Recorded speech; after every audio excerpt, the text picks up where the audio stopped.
Varanda Zimbabwe mamuka seizvi. I just want to do a small video, mostly for the South Africans that have recently joined this page. I've noticed we've increased by about 14,000 likes to the page within the last week, and mostly due to that video that we put, the previous one to this. Now, I think as much as we as Zimbabweans have overstayed our welcome, I need South Africans to understand what the regime back home in Zimbabwe does. So I'm going to give a few random examples of how things happen in Zimbabwe, and I'm going to say it in English so that everybody can understand what we are fighting against. Personally, I left in 2003, 2004, when all the plumbing, we couldn't get supplies, we couldn't get pipes, geysers, we couldn't get materials, customers were gone. The Reserve Bank governor took 3 zeros off of your bank account. I don't know if South Africans quite understand that. Imagine going to bed tonight and you have 1,000 rand in your account, and tomorrow morning you wake up and you've got 1 rand in your account or 100 rand in your account. Imagine, just think about that. Today, your 1,000 rand can buy a car today. Tomorrow, it can buy 4 tires on the car. By Friday, it can buy you a Coke and a loaf of bread. That is how the economy went in Zimbabwe. Imagine going on in South Africa and the ANC comes to your tuck shop or to your business and says, listen, for you to operate here, you must pay us 100 rand a month. Otherwise, you're not going to operate here. Can you imagine that happening? How do we even begin to justify what happens in Zimbabwe? When you go to a hospital in Zimbabwe and there is no doctor, no nurse, and if there is a doctor and a nurse, there's no medication. Imagine going to a clinic and being told that you must bring your own gloves, your own bandage, your own ointment, your own panado, and your own drip. You must bring it to the clinic. That's what happens in Zimbabwe. There are roads that haven't been repaired, potholes everywhere. We have a situation of plus minus 90% unemployment. Now, these are just economic factors. These are things that, everyday life, electricity, no water. Water comes on 2-3 hours a day. These are just normal things. Now, there's a lot of Zimbabweans that want to paint a different picture. You can go on social media and you can see Zimbabweans at Victoria Falls. You can see them at all these fancy hotels. They're driving nice cars. They're going to hotels and having dinner and lunches and stuff. Yes, that happens. But that is for less than 5% of the population. Those people's lives are wonderful and well done to them. But the vast majority of Zimbabweans are suffering. And to anyone who says that Zimbabwe is normal or up and coming, let me just inform you that up to 25% of Zimbabwe's population is in economic exile. 25%. Now, let me just put that roughly in South African terms. 60 million people, 2.5 times 6, 2 times 12, 34, 14, 15 million South Africans left South Africa today and went to work menial jobs in the 4 countries that surround us. What do you think that is an indication of? A successful economy? An economy that's working for everyone? A place that everyone has hope? Do you really think that 25% of Zimbabweans would rather go and live in a mkuku, because my Zimbabweans, we have built homes, kumusha kwedu. brick homes, water, borehole, electricity, solar panels, they're there. But there's just no jobs and the economy is broken. So a country where 25% of the workforce leaves is not a functional country. It's not a good country. It's not a country that the leadership should be proud of. It's not a country that you should be sharing pictures of you picnicking at Borrowdale Brook with your $1,200 wine and stuff like that. That's not the country where you should be doing shit like that. So those people who try and bring out this false narrative of Zimbabwe, it's a narrative of their lifestyle. How they achieve that, whatever the case is, it's up to them. Well done to them. But the majority of Zimbabweans do not have more than $2 to $3 a day to survive on. That's a fact. Now, those are, again, economic principles. Do you know that if I released these videos in Zimbabwe, now bear in mind this is a Facebook video. If I released or if I was in Zimbabwe doing this, I would be arrested. There is a patriotic act in Zimbabwe where if you say something bad against the president, you get arrested. Imagine. If that law was in South Africa, the whole EFF leadership would be in jail by now. Imagine that. That's what happens in Zimbabwe. There are people, activists, who have spoken up against the government that have been disappeared. Their families don't know where they are. There's 8 to 10 well-known ones and then hundreds of unknown ones. Do you know what the excuse is when you go to a police station to ask where your beloved one is? They say that that beloved person has gone to South Africa, found himself another wife, and just hasn't come back yet. Imagine being told that, knowing that your loved one was killed because they had an opposing political view. That's what happens in Zimbabwe. If you have a business that is visible and you are against the regime, that business will not be operational for long. I've had people who've had their whole homestead burnt to the ground. Chickens, dogs, horses, cats, cows, whatever livestock you have, gone. Completely and utterly gone. Because you support something other than the ruling party. Maize, fertilizer, dipping your cattle in the rural areas. If you do not belong or support the ruling party, you do not have access to those things. There is a district governor, DA, district administrator, in every single rural district appointed by the president. He is in charge of the entire constituency development fund. So if you are not a regime supporter in a rural constituency, you will starve to death. You will get zero assistance. Half of that country, called Zimbabwe, relies and is fed by those 4 million people that are in economic exile. If those 4 million people in economic exile did not send money home, half of Zimbabwe would starve to death. The regime hunts people down. They will come to your house. They will come to your place where you work. They will come to your business. They will arrest you. You will go into the back of a police van in handcuffs. You will go to court 2 weeks from then. It will be postponed. You will then go to a court again. It will be held in remand. It will be postponed for 2 months. All this time, you will be in jail. You won't go to work. You won't afford business. You won't afford food. Your family's got no breadwinner. You have nothing.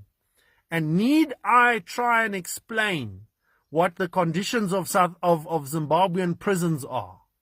Zimbabwean prisons make South African prisons look like a holiday. Keep that in mind. Then after 1.5 years of being in jail, because you're an opposition activist, they then say, oh no, case is dismissed, no evidence. That is what happens in Zimbabwe. If you are a foreigner who wants to invest in Zimbabwe, there's been a world-renowned fishing camp that's been around for decades that was invaded by a regime supporter, taken over, foreign guests cancelled, the whole place taken.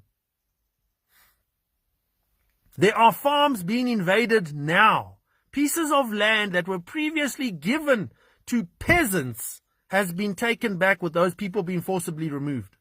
You can lose your business at any minute in Zimbabwe. The rule of law is done and dusted, broken, completely tattered in pieces. The law is the barrel of a gun controlled by the regime. The police is a barrel of the gun controlled by the regime.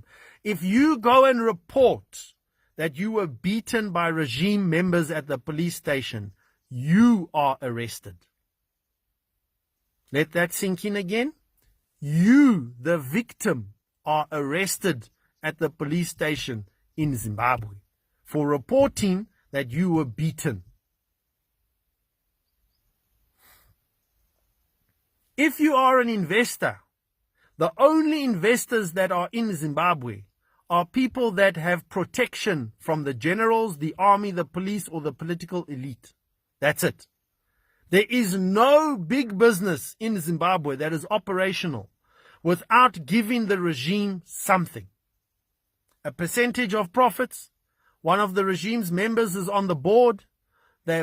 Something, somewhere, somehow is controlled by the regime. So if you want to go and do business in Zimbabwe, you need two things. One, you need to not give a shit about how much people suffer. You need to drive past the suffering every single day and ignore it, if you can do that. That's one. And number two, you better be paying somebody off. Because if you don't do that, you will get your shit taken. Now, who wants to operate in such an environment? Only gangsters, looters, and thieves can operate in that environment. Only somebody who realizes, listen, I've got 20 million. So if I take 5 million to Zimbabwe, because it's so corrupt and because it's so bad, I can triple that money in like 2 years. And I can't do that anywhere else on this planet. So that's what I'm going to do. I'm going to risk my 5 million. If it gets taken, I've lost 5 million. I've got 15 left. But if I don't, and I manage to bribe the right people and do the right things, my 5 million turns into 20 million in 2 years, and I double my fortune. Those are the kind of investors that you have in Zimbabwe. You don't have the normal oak who's the right to make 10 or 15% on his money every year. No. It's not worth it. That's Zimbabwe.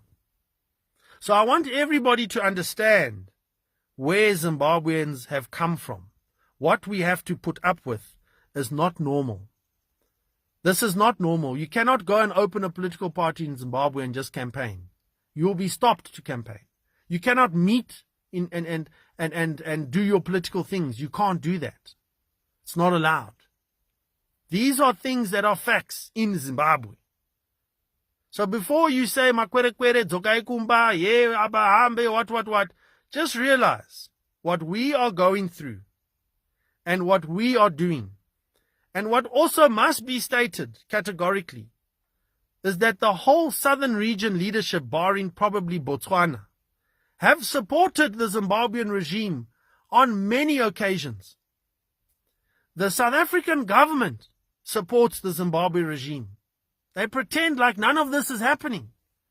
Just a few months or a couple of weeks ago, the South African president met with the top 3 gangsters in Zimbabwe without even knowing it.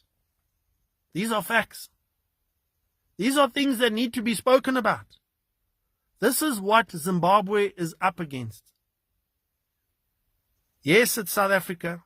Yes, it's your country. Yes, we have overstayed. But please, understand where we are coming from. Understand what we are up against. If you help us, we will leave gladly. We are not forcing you to help us. We're asking as neighbors. Just like you asked at the time when you had apartheid, and it cost Zimbabwe quite a bit in manpower and stuff to help you, we are asking you if you can help us. And yes, there have been a lot of initiatives that have failed. People have stolen the money. They've done things selfishly. I am not like that.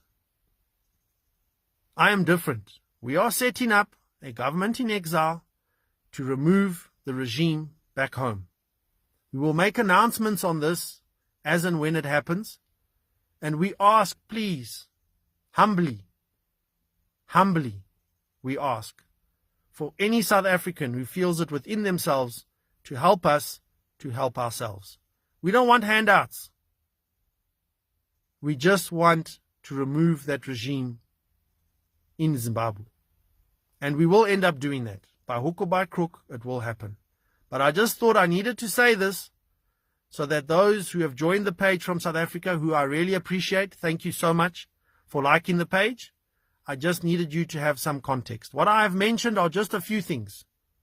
There are things much more than that, but the video will be far too long.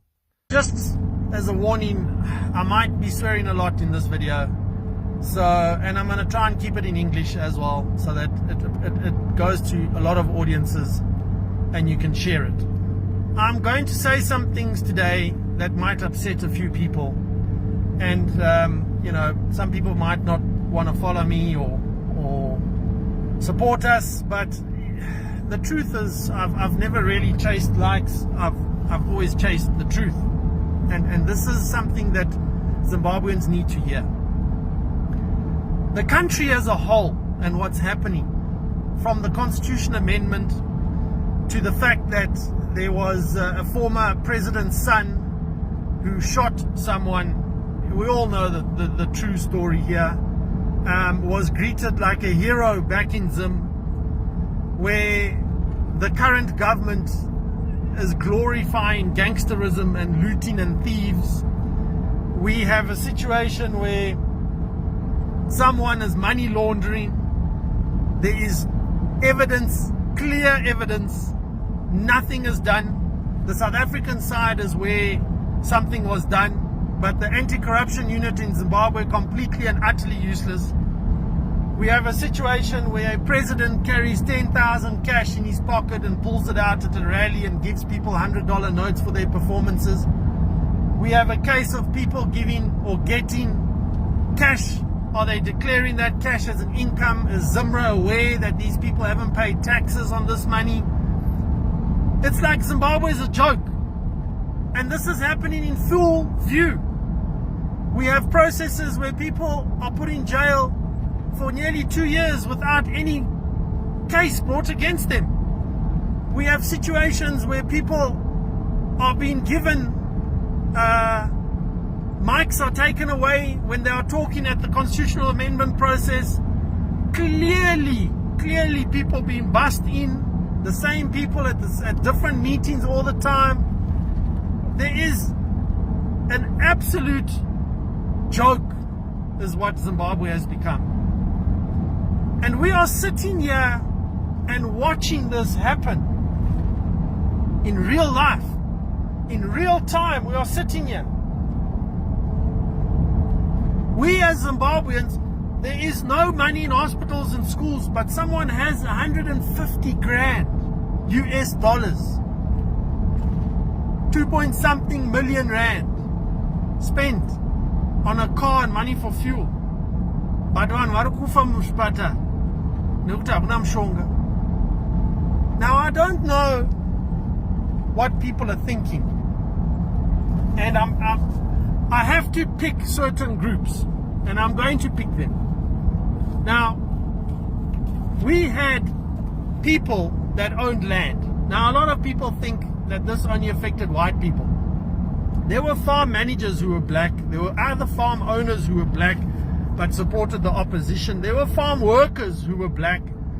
When we talk of farming and farm issues, we are talking of a system that affected millions of people.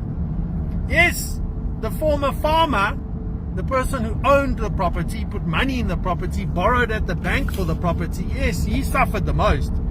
But other people lost houses, jobs, schools, clinics, their form of livelihood. I fail to see why people do not want to see the removal of that evil regime. Makanyatsoita say the injustices that were done to you as that group of people that were beaten, people that were removed from their houses and homes, your animals were killed, your orchards and fruit trees were cut down, your tractors and farm equipment was taken. You lost completely and utterly everything. And you just allow this regime to continue? There should be branches of former farmers in Australia, New Zealand, the UK, America, anywhere. You should be organizing and funding the removal of that regime. That's what I would do. If you came and took my farm and you took my business, and I was lucky enough to survive and to move to another country, let me tell you something 100% clear. I would make it my life's mission to make sure that the people who came and took my farm were killed, removed, and sorted out. That would be my mission. Yes, that's a bit harsh. Like I said, some people will look at it and be like, geez, I didn't know Bret was fucking a killer. Listen, how many people have been killed because of the results of that regime? How many? And yet, a lot of groups about extraditions won't even allow me to post my content on that group. Like, what kind of mentality is that? Are you scared? My Facebook page has been deleted before. Deleted. The whole page. Woke up one day, it's gone. I started over again. You mean to tell me that there are former farmers, business owners, and people who have lost everything in Zimbabwe, excuse me, went and started over again, and none of you want to see the removal of that regime? I mean, you don't even have to do it yourself. All you got to do is send $1 or $2 or $5 a month to people who will do the work for you, like me and those around me. So I fail to see how that spirit of never give up, that spirit of I don't take shit, that spirit of let's fight and get our country back has died for all of those former commercial farmers who have left and are now just sitting, waiting. Some have passed away, sadly, but literally sitting and doing nothing. Maybe most of you guys are probably successful in those countries, but nothing. Zero. You don't want to see the end of this regime. You're quite happy to let them live their lives. Political detainees, ex-soldiers, ex-police people, people that were beaten and tortured at rallies, people that have come to South Africa on visas and asylum seeking, people that have gone to Australia, people that have gone to all over the world, America and the UK, on asylum papers because you were beaten for supporting the MDC or any other form of opposition. All of you, in your hundreds of thousands, is there not one person who wants to see the removal of that regime? Hakuna kana one wenyu anokwanisa kubvisa $1 or $2 pamwedzi kutuma to an organization that is prepared to remove the regime on your behalf. And those that are in the diaspora, mukati me diaspora, where a coffee costs $4, you can't donate $5 or $10 a month. If 1 million Zimbabweans donated an average of $5 to $10 a month, that would be $5 million a month. Do you know what we are capable of doing with that kind of money? And yet, You think you are untouchable. You think because you have $150,000 in savings, you think kuti inini ndikasataura nezvepolitics, ndikasapindira politics, you think by avoiding politics that you will be okay in Zimbabwe. You think you're going to work for 20 years in the diaspora, sell your house there for £150,000, maybe you've got another 50,000 saved. So you're going to come back home with £200,000. You're going to buy a piece of land, you're going to start a little farm, you're going to get some chickens, you're going to get some goats. Let me tell you something. Without universal health care in Zimbabwe, your £100,000 gets you one heart attack and you are fucked. If you need dialysis machine or you have any form of cancer with $100,000 saved up, you are fucked. Get that word. Understand that concept. You are one accident, one heart attack, one cancer diagnosis, one dialysis diagnosis away from being totally and utterly fucked in Zimbabwe. You have an accident that breaks your leg. You have to go to private. You have to probably go to South Africa to get treatment. All your money gone. Who's going to look after your business while you're gone? No one. What happens to your business while you're gone? It's looted, stuffed. If you are lucky enough to be able to open a little business and it grows, guess what? The local regime member will notice that your business is growing, and guess what they want? They want shares in your business, or they want you to donate a cow at the next rally, or they want you to donate 10 crates of beer at the pungwe that they're having on this Friday evening. That is what you will suffer. Just because you're in the diaspora, just because you don't involve yourself in politics, it doesn't mean that you are untouchable. You are very touchable. You are living a good life in the diaspora, suffering with workload, but better than what people are in Zimbabwe. And you can't contribute $5 a month to a cause that will remove that regime. And to the soldiers and to the police, do you know that the wages that you get are peanuts? Masoja mese muri kutuma mabarracks kuenda kunouraya vanhu. Mari dzamuri kupiwa inini ndinokuhoresai inini ndogona kuhoresa masoja 30 or 40 per month nemari yandinowana inini.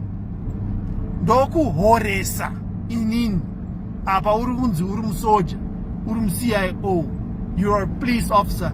You are nothing but an enforcer of evilness. That's all you are. And you're not even doing it for a lot of money. You basically wasting your time being a policeman and an army and an officer in Zimbabwe. You're wasting your time. Not only is it fucking with your head because you know that what you're doing is wrong, not only are you going to have nightmares about the people that you've had to kidnap and beat and hit, but you're all doing it for $300 a month. Fucking crazy. Sakawaranda, Zimbabwe. I needed to say these truths, and you may think that these are painful truths, but it is the truth. You're all sitting where you're sitting. On my Facebook page of 156,000 people, 27 subscribers. Of all the people that support a political way forward, how much have you donated to a political way forward? All the NGOs, how much money have you sunk into boreholes and free schooling and desks and soccer balls and t-shirts? How much money have you given the official opposition? What have they done with it? Nothing. You are basically trying to look at a bunch of bourgeoisie people to free you. Do you think that someone who has their own house, multiple houses, has their own businesses, their son attends college or school in different countries, has private medical aid, do you think that person is going to cause shit to remove the regime in that country? Do you think that person, do you really think that? You must have your head red. You must be sick. You must suffer from a mental illness if you believe that. But under Zimbabwe, there's going to come a time where we are all going to chip in or have to chip into a movement, and that movement will free us. If we don't do that, if we do not do that, you will be ruled by this regime forever and ever. Amen. You might as well all leave Zimbabwe and go and stay in the diaspora and try and eke out a living. We have xenophobic attacks happening in South Africa every day. Every day. Maria unouya nayo kubva kuZimbabwe uchibhadhara lift to come into South Africa. You got to pay at the border. You got to pay the policeman. You got to pay the transport guy. Then you get arrested in Joburg. You go to Lindela. You got to pay to get out. Then you got to pay this. You got to pay. You almost paying your entire salary just to be here. But urukutadza kubhadhara 50 rand per mwedzi to a cause or to a group of people that will remove that regime at home. Let us be very clear. There is no political way forward in Zimbabwe. Hakuna. Kana uri kutarisa politics utori murwere. If you support anything that involves an election in Zimbabwe, me and you are not on the same team. We are not on the same team. Politics will not solve anything. But under Zimbabwe, to the people in the diaspora, to the former commercial farmers, to the police and the CIO, to those people who have been beaten and political detainees and political persecuted people, to all of you, sit down tonight and think about what you want. Think about the legacy that you are going to leave. Think about what your grandchildren and your children are going to ask you one day. Why did you let a fucking dictatorship take over the country and you just sat down and did fuck all about it? Is that the legacy you want to leave? Is that the attitude you want to live with for the rest of your life? You want to die in fucking Pampers, sitting in a fucking cold, freezing country because some fuckhead has decided to ruin our country? Is that what you want? Is that how you want to be remembered? Is that what your contribution is to Zimbabwe? To sit and watch it go to shit? Is that it? Have a sit down tonight. Look at yourself in the mirror. What kind of man are you? What kind of citizen are you? Chi, chauri, pauri papo, uri murume, kana kuti uri mukadzi. But under Zimbabwe, have a good evening.